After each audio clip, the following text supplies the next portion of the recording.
મિત્રો, આ ભાગમાં આપણે જાણીશું કે ભૈરવસિંહ ભૈરવો રાક્ષસ કઈ રીતે બન્યો. લોદરવા ગામમાં ભૈરવસિંહ નામનો શૂરવીર રાજપૂત રહેતો હતો. પરાક્રમ અને અદમ્ય સાહસ માટે પ્રખ્યાત આ ક્ષત્રિય પોતાના માન માટે જીવ આપવાની તૈયારી રાખતો.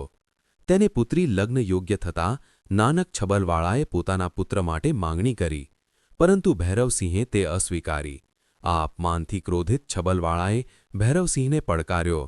સમય જતાં એક વખત ભૈરવસિંહ પોખરણગઢ તરફ જતો હતો ત્યારે રસ્તામાં છબલવાળાના માણસોએ તેમને ઘેર્યા.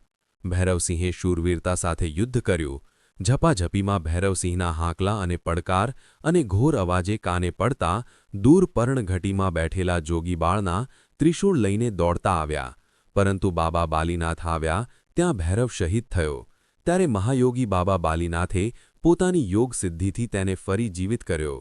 ગુરુની કૃપાથી જીવન પાછું મળ્યો, પરંતુ ભૈરવના હૃદયમાં શાંતિ નહીં. બદલો લેવાની આગ વધુ ભભૂકી ઉઠી.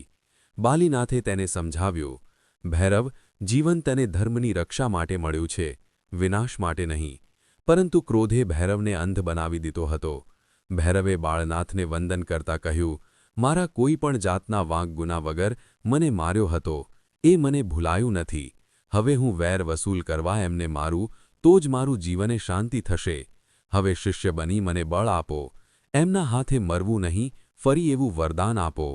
ધીમે ધીમે તેની માનવતા ક્ષીણ થવા લાગી અને ક્રૂરતા વધતી ગઈ. ક્રોધ અને દ્વેષથી ભરાઈ તેણે ભીષણ સ્વરૂપ ધારણ કર્યું અને રણ તથા જંગલોમાં ત્રાસ મચાવ્યો. અનેક નિર્દોષ લોકોને મારી નાખ્યા અને માનવ ભક્ષી બની ગયો. લોકો કહેવા લાગ્યા કે ભૈરવ હવે માનવ નથી રહ્યો, રાક્ષસ બની ગયો છે. મિત્રો, તમને અમારા વિડીયો પસંદ આવતા હોય તો વિડીયોને લાઇક કરી કમેન્ટમાં જય રામાપીર અવશ્ય લખજો.